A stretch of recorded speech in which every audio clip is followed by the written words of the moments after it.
Bom, gente, de volta agora ao nosso segundo momento, né? Vamos voltar aqui com o nosso MesaCast, Papo com o Gestor. Hoje estamos discutindo uma conversa muito esclarecedora com profissionais da área da educação e da justiça, que atuam na luta da prevenção à violência escolar, tratando de um projeto exitoso, uma parceria do TJPE com a GRE Recife Norte. Eu vou fazer a pergunta ao Dr. Paulo Brandão, excelentíssimo senhor juiz de direito. Dr. Paulo, sobre o projeto exitoso intitulado Audiências Restaurativas, que esse tribunal desenvolve por meio do senhor junto às escolas da GRE Recife Norte. O senhor poderia compartilhar um pouco desse projeto conosco aqui? É uma alegria muito grande participar com o professor Yuri, doutora Verônica e essa pleia de professores maravilhosos.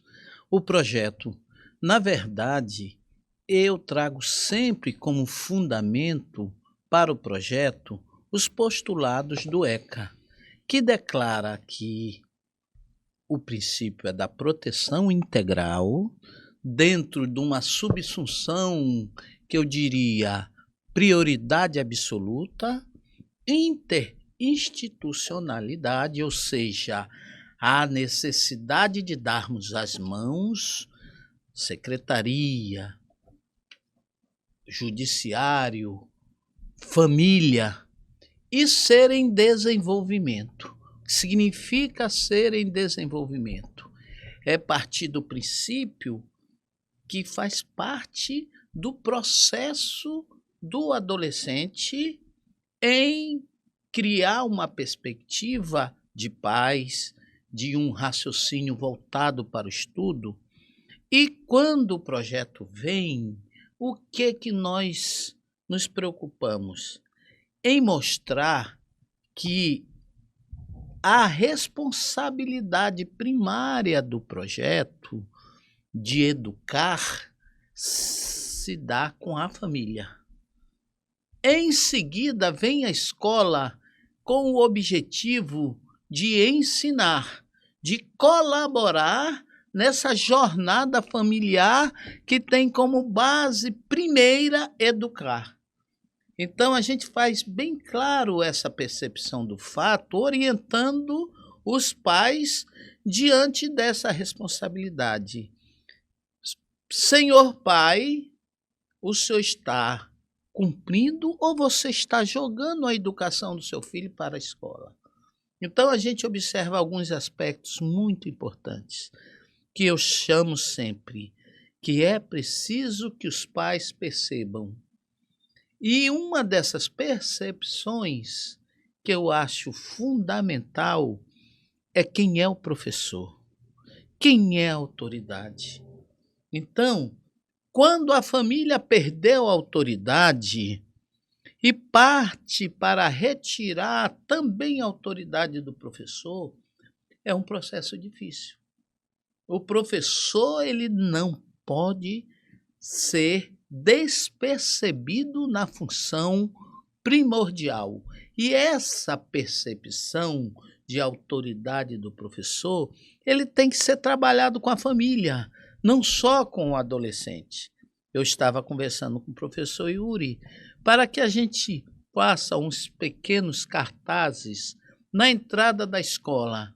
Eu estou criando, na verdade não é uma cartilha, é uns compilados de orientação onde o tema não é bullying, não é nenhuma perspectiva de crise, mas de cuidar, de prevenir.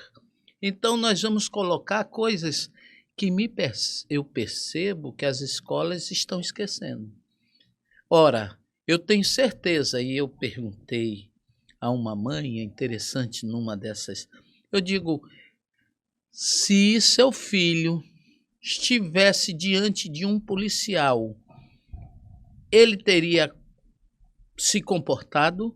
Se o professor fosse um policial? Aí a mãe disse, e ficou até engraçado a resposta dela, ele não é nem besta. Eu disse, o policial, a senhora vai falar com o juiz. a senhora teria a coragem de alterar a voz? Ela diria, eu não sou doido, doutor. E aí eu fui mostrando a ela que o policial, o juiz, o promotor, o militar, nenhum desses está à altura da autoridade e da dignidade do professor. Eu já fui militar, eu já fui promotor, eu fui oficial de justiça, eu fui advogado, estou atualmente como juiz. Mas o meu orgulho é de ter sido 30 anos professor. Olha aí, tá vendo? Então, o professor me exigiu especialização, mestrado e doutorado. E cada vez que eu ia para a aula, eu ia com a responsabilidade que o professor tem e que precisa ser percebido pela sociedade, pela comunidade, pelo adolescente. Eu sempre fui de rede pública e eu tenho um grande carinho pela rede pública. E eu sempre fui de escola pública de periferia. E eu tenho alguns fatos que me marcaram dentro dessa veneração que eu tenho pela função. Eu tenho orgulho de dizer que eu fui 30 anos professor. E quando eu estava no primário, eu sofria muito bullying. E esse bullying era uns bullying muito pesado. Me chamavam de cabeção, cabeça de nós todos, macaco cabeludo, siri cabeludo, cabeça de desgraça. Eu tinha muita ferida na cabeça. E eu tinha uma certa ojeriza pela escola. Eu digo, eu não vou para a escola. Aí, certa feita, a professora sorteou uma maçã na sala de aula. E aí todo mundo gritou, morta fome, cabeça de desgraça. E a professora parou e mandou eu gritar meu nome para a turma toda. E aí eu disse, Paulo Roberto de Souza Brandão. E ela disse, você não é morta fome, você não é cabeça de desgraça. Você pode tudo. A partir de agora, chamem você do que quiser. Mas você vai ter consciência de quem você é. Foi na escola. E eu acreditei nisso. E aí eu pude partir para as minhas conquistas com uma consciência que foi dada pela escola. Então eu acho que o professor, ele é a maior autoridade deste país, que precisa ser reverenciada, precisa ser respeitada e trabalhada pela família. O projeto, ele trabalha no resgate do adolescente, mas também da dignidade e da honra do professor. E é muito interessante essa perspectiva, porque nós estamos querendo trabalhar esse campo. As famílias chegam revoltadas com a escola. Eu dotei meu filho não está educado, a escola não está... Mas mãe querida, a senhora está invertendo esse papel. A senhora, eu vou dar outro exemplo para a senhora. Qual é? Eu sou da Assembleia de Deus, que coisa boa, uma religião boa, parabéns. Eu sou muito religiosa, muito bem. O seu filho aqui teve uma briga na sala, ofendeu a ordem pública da sala. Mas vamos fazer o seguinte, a senhora está no sermão do pastor. E o pastor está falando e seu filho está do lado. Vamos supor que ele tenha feito 10% da conduta dele na sala de aula. Ela disse, ele não é nem besta, porque eu meto a mão no pé do ouvido dele. Eu disse, mas está vendo, professora, a senhora não que não deva respeitar o pastor, mas a senhora precisa entender que, assim como a igreja, a escola é um santuário. E a senhora precisa perceber a sua responsabilidade e a responsabilidade do santuário maior. Nada contra o santuário da igreja, mas o santuário da escola é que vai fazer seu filho sonhar construir, avançar. Então, nós dois, a partir de agora, vamos trabalhar seu filho.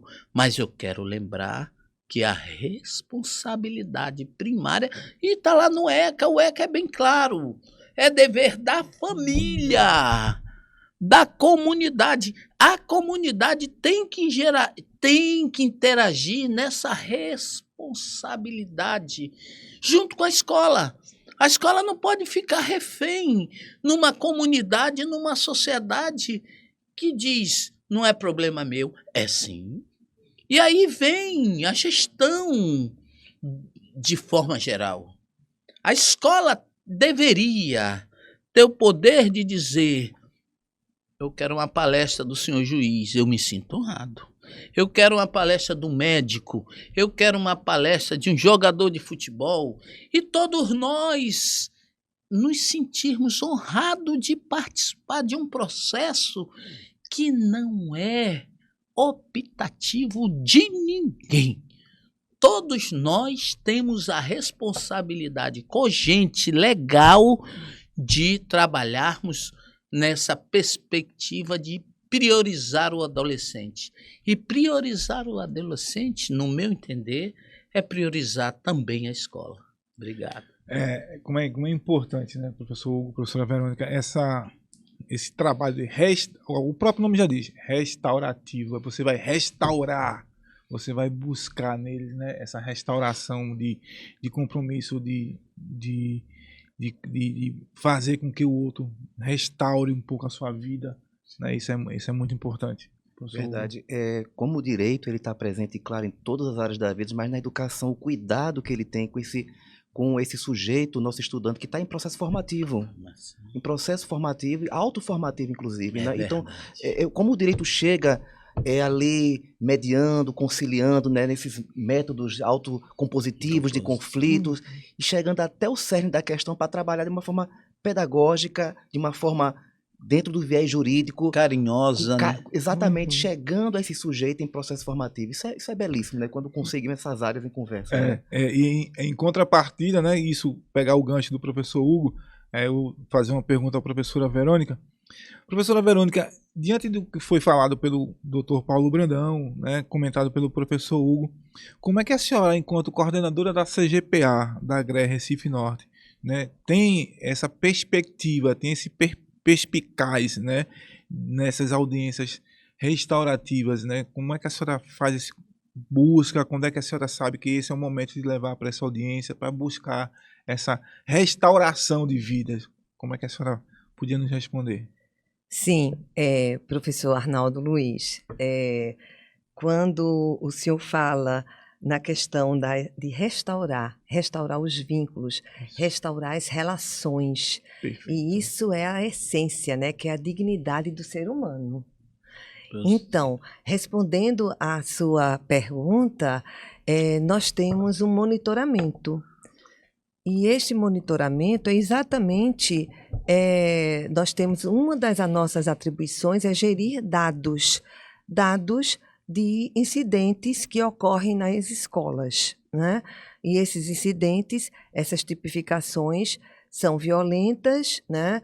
No sentido de que são atos infracionais de menor potencial ofensivo.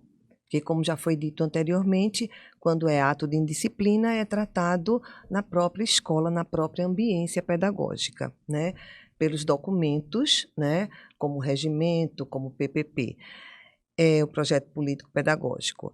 Então, nesse monitoramento, os alunos, as escolas já têm o conhecimento, os nossos gestores das nossas 75 escolas sob a jurisdição da GRE Recife Norte, têm o conhecimento desse projeto grandioso, né, audiências restaurativas. Então, eles encaminham, eles também já têm tido, no desmembramento do projeto, eles têm formações continuadas. Então, eles sabem já discernir do que se trata, se é um ato de indisciplina ou um ato infracional. Sendo um ato infracional, ele faz o encaminhamento para a nossa CGPA, o NAP, a gente analisa, né, esse material de acordo com as tipificações, que há dois grandes tipos de violências, né? As violências contra as pessoas e a violência contra o patrimônio. A gente analisa esse material que é encaminhado semanalmente. Convém destacar aqui que as audiências ocorrem semanalmente, religiosamente, né? Iniciando 9 horas e muitas vezes a conclusão dessas audiências ocorre à tarde, 15 horas, 16 horas. Então, todas as quintas-feiras, lá no SICA Cidadania. Então, retomando, nós analisamos esses dados juntamente com o assessor do Dr. Paulo Brandão, que é Dr. Gerailton Silva. Então, quando o encaminhamento é para a audiência, nós encaminhamos a notificação para os gestores, as gestoras das escolas, e elas orientam e elas se comunicam, informam aos pais e responsáveis. Claro que elas precisam conversar com os pais e dizer que essas audiências elas têm como objetivo restaurar relações, né, vínculos. Isso. E como é importante esse momento que o juiz quer ter uma conversa com a família, com o estudante, com o jovem. E religiosamente também, nós temos, perpassando por esse monitoramento, a nossa equipe CGPA-CNS tem sempre um técnico, um professor técnico, a professora técnica, nestas audiências. Eu sempre tenho assento, não é, doutor Paulo Brandão? Então, eu estou sempre lá. Que é uma honra. Obrigada. Até porque nos orienta muito. É uma honra nossa ter essa parceria com o senhor. Então, nesse momento das audiências, né, audiências que nós nos emocionamos, porque são relatos de família e muitas vezes os encaminhamentos, esses encaminhamentos dados, nós também registramos. E a vara ainda oferece um apoio, né, psicanalítico para essas famílias, para esses jovens, a própria terceira vara da infância e da juventude. E o que as famílias abraçam, né? Não só os jovens, as jovens, mas as famílias abraçam esse apoio que a vara tem dado. E nós continuamos com o monitoramento nas tratativas, nas relações dialógicas com as equipes gestoras. É por isso que o Dr. Paulo coloca que as nossas audiências elas são exitosas, né? Chegando a um percentual máximo de êxito, né? E é muito importante, né? Gratificante a gente ter um projeto e um apoio, né? O professor, o gestor que está à frente, né, de uma unidade de ensino, de uma ambiência pedagógica, onde sabemos que esse fenômeno da violência é um fenômeno de caráter interdisciplinar. Então, nós precisamos desse apoio, da rede de apoio. E, Dr. Paulo Brandão, eu quero aqui reiterar, né, a honra de estar ao lado desse grande homem, né? Ele extrapola os muros do Tribunal de Justiça de Pernambuco para nos ajudar, para nos apoiar, porque ele entende a importância da educação para um país. Ele entende que a educação, o estudante, né, com autonomia, o estudante com criticidade, com criatividade, com cuidado, esse estudante é um cidadão que vai exercer a sua cidadania ativa, e isso vai fortalecer a justiça social, vai fortalecer a democracia e vai fortalecer a disseminação da cultura de paz, não só na ambiência escolar, mas fortalece também na sociedade como um todo. E como nós precisamos da cultura de paz sendo disseminada em toda a sociedade. A gente fica feliz quando escuta a professora Verônica falar, com tanta empolgação, com tanta motivação desse projeto, né, dessa questão restaurativa. Doutor Paulo Brandão, uma última pergunta. Eu me sinto honrado, né, quando estou aqui à frente da Escola Técnica Professor Antônio Carlos Gomes da Costa, está recebendo a sua visita hoje para essa nossa conversa, esse nosso papo. Eu gostaria de perguntar ao senhor, enquanto o senhor, juiz da terceira vara da infância e juventude, Quando chega um adolescente, né, que o senhor percebe que aquele problema que aquele adolescente está apresentando para o senhor ali naquele momento são coisas lá atrás que aconteceram, qual é o papel da família, né, nesse momento em que o senhor percebe que a família faltou, né, e que a escola, como o senhor colocou na sua fala anterior, não pode fazer o papel, né? Eu acho que tem que haver essa parceria. A família tem que dizer, olha, eu tô aqui, mas ele tá aí, mas eu tô aqui do lado, ou então eu estou do lado de vocês. Então, para o senhor, enquanto nas audiências, como é que é o papel da família nesse momento? Para mim, é o cerne da questão. Nós não podemos pensar em resgatar um adolescente sem percebermos o seu entorno. Tivemos encontros de adolescentes em ato infracional, onde a gente percebia claramente que a família estava faltando. Chegou uma mãe e a mãe começou a acusar o adolescente. Doutor, meu filho não me obedece, meu filho não é agressivo comigo, meu filho, e começou a dizer, doutor, faça dele o que quiser, porque eu já estou cansado desse menino. Aí o menino olhou e disse, aí eu disse para ela, mãe, a gente tem que conversar, resgatar. E perguntei ao menino o que ele poderia falar desse relato para a gente chegar a uma compreensão da extensão do ato praticado na escola. Porque, na verdade, a fonte não é a escola. Não é a escola que produz a violência. Perfeito. A fonte vem de fora para dentro. Exato. E o professor, com essa crise familiar, tem que receber. E aí, às vezes, vem em forma de desrespeito.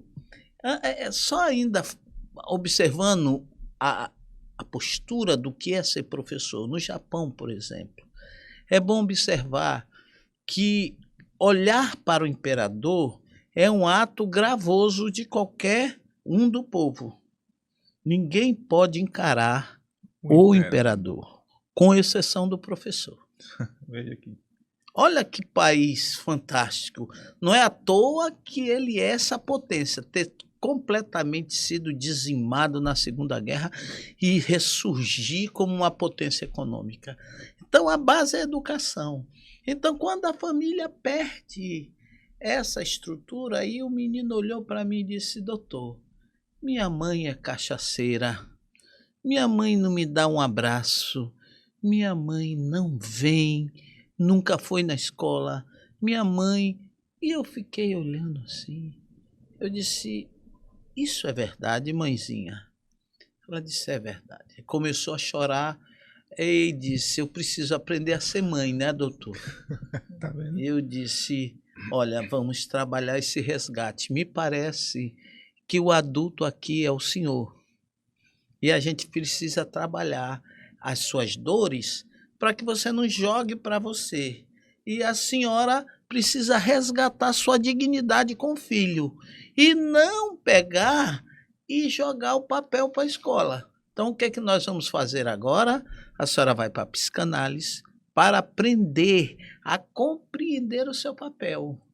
E o esforço tem que ser da senhora como mãe, como resgate, para que ele possa lhe admirar. Porque mãe, a condição de mãe é muito linda, mas o respeito de ser mãe não é pedindo, não é conquistando. Aí ela desabou no choro, foi uma coisa muito, tá vendo? Muito interessante. Restaurar vidas, tá vendo? Eu tô apaixonado por esse momento agora de restaurativo. E o interessante é que o menino também foi para a psicanálise. E aí eu dizia assim, agora vamos fazer uma coisa, você vai tomar um cafezinho toda sexta e conversar comigo. E ele disse, o senhor, porque eu digo sempre, nas minhas audiências o porquê a gente está fazendo aquela audiência. E eu digo sempre que não é uma caridade minha. Isso é uma obrigação por conta do estatuto. A partir do momento que eu me proponho a ser juiz da infância, eu tenho não só que julgar, que entender, mas proteger. Sim. Artigo 102 do ECA. E eu digo sempre a eles isso, que é preciso que nós tenhamos o coração aberto. Então, a audiência restaurativa, ela tem como pressuposto cuidar de pessoas. Então, nós não podemos nos emocionar. Eu preciso estar atento para a percepção da realidade do fato a partir da família. E a partir daí nós colocamos conceitos. E o conceito basilar é que família educa, escola auxilia, através de um ensino de qualidade. Agora, professor Hugo, a gente, diante de tudo isso, tem esse prazer enorme de estar ouvindo as palavras do doutor Paulo Brandão, da professora Verônica, e aí a gente agradece mais uma vez. 1 minuto da palavra final, doutora Verônica, doutor Paulo Brandão, vocês têm 1 minuto, palavras finais. Eu gostaria de agradecer pelo espaço, para tratar tema tão caro a todos nós, né? Como eu falei inicialmente, agradecer a toda a equipe aqui da ETEPAC, agradecer a Dr. Paulo Brandão por essa parceria, né, de longas datas, e deixar uma mensagem da importância da informação, da importância da parceria. O fenômeno violência é um fenômeno interdisciplinar, então nós precisamos, professores, dessa rede de apoio para que nós possamos entender a dimensão desse fenômeno e as suas consequências.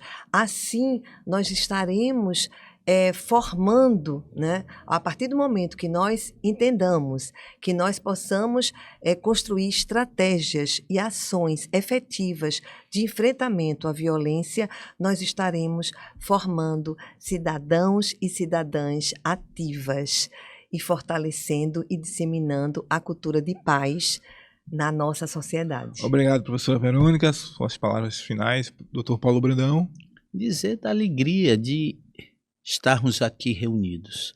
Uma honra a todos os membros aqui do nosso bate-papo, e dizendo com muito carinho, com muito amor, de que essa nossa entrevista leve a ideia de que não existe espectador diante dessa jornada de cuidar de jovens.